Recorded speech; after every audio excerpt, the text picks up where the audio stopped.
السلام علیکم ناظرین، ہمیرا میں خوش آمدید۔ میرا نام سعد سہیل ہے۔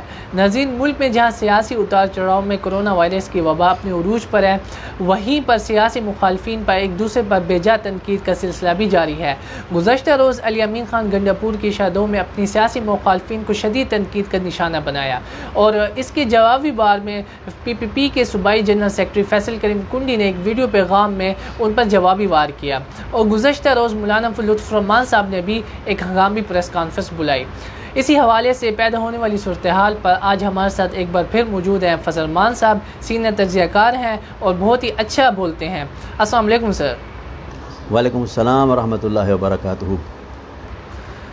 اچھا فضل الرحمان صاحب، یہ بتائیے گا کہ علی امین خان گنڈاپور کی شادو میں جو سیاسی مخالفین کو شدید تنقید کا نشانہ بنایا، اس کو آپ کس نظر سے دیکھتے ہیں؟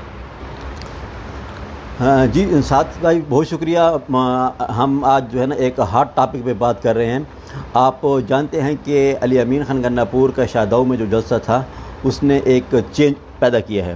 علی امین خان کی جب ہم سیاست پر غور کریں تو اس میں ایک چیز آپ تسلیم کرتے ہیں کہ ان کی سیاست میں جذباتی پن کا پیدا ہونا یا آنا بہت اہم بات ہے۔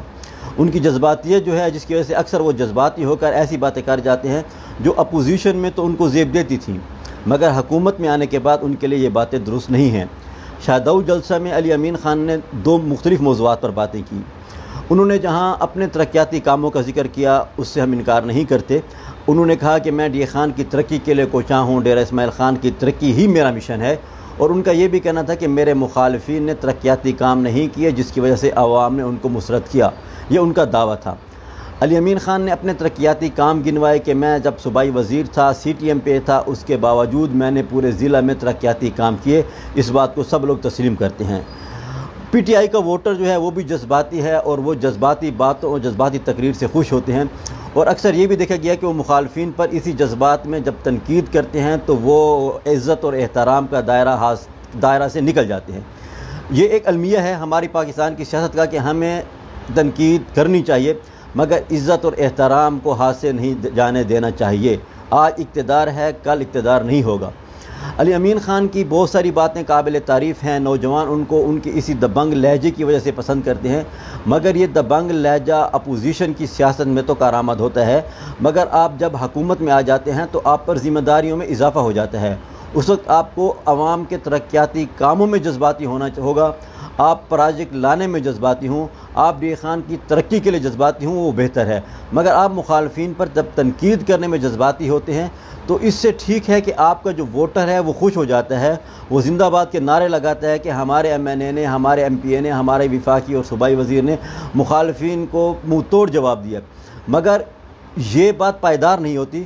اقتدار کا عرصہ گزرنے کے بعد جب ووٹر دیکھتا ہے کہ اس کا کام نہیں ہوا، اس کے شہر کی حالت نہیں بدلی، تو وہ پھر مسائل کا جنم لیتے ہیں۔ علی امین خان نے ایک بات یہ کی کہ گزشتہ 40 سالوں سے زیادہ اگر کام میں نہ کر سکا تو میں سیاست نہیں کروں گا۔ میں یہاں یہ سمجھتا ہوں کہ انہوں نے ترقیاتی کام کیے ہیں، مگر ہم یہ بھی ٹھنڈے دل و دماغ سے سوچیں کہ ماضی میں حکومتوں کو کتنا فنڈ ملتا تھا، ماضی کے MNAs MPs کو فنڈ کتنا ملتا تھا اور علی امین خان کو فنڈ کتنا مل رہا ہے۔ پیپلز پارٹی کے سابقہ دور میں صوبائی خود مختاری ملی، جس کے بعد صوبوں کے پاس وسائل زیادہ ہو گئے۔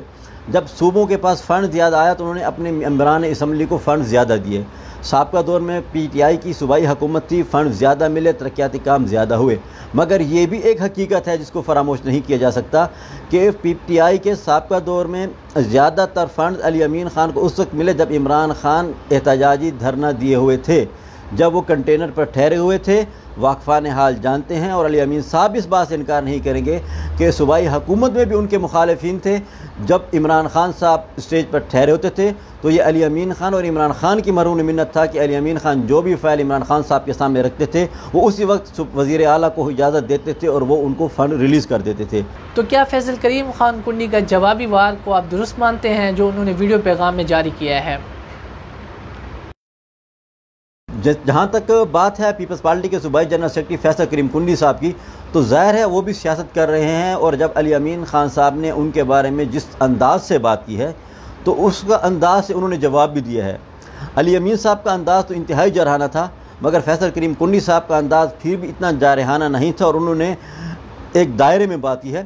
اور انہوں نے جس طرح کی بات کی ہے اس بات میں انہوں نے اہم پوائنٹ کی نشاندہی کی ہے۔ علی امین صاحب نے ان پر الزامات لگائے ہیں کرپشن کے، بدعنوانی کے۔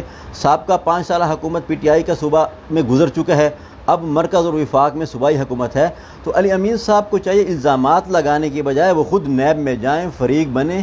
جس طرح فیصل کنڈی صاحب نے خود کہا ہے کہ جی میرے خلاف اگر الزامات ہیں تو الزامات کیوں لگاتے ہیں، آپ آئیں اور ثابت کریں۔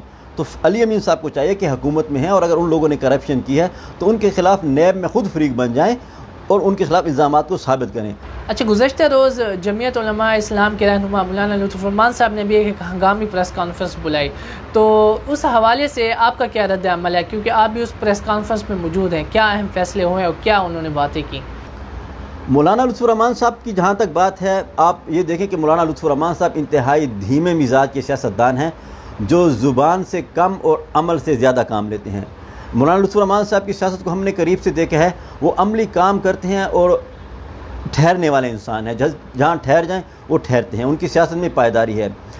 پہلی مرتبہ انہوں نے علی امین خان کو براہ راست جواب دیا اور انہوں نے پھر بھی ان کی جو پریس کانفرنس تھی اس میں انہوں نے علی کو فوکس نہیں کیا، ان کا فوکس سلیکٹر سے جو لوگ ان کو لائے ہیں وہ تھے، اور اوورآل حکومت پر انہوں نے تنقید بہت زیادہ کی ہے۔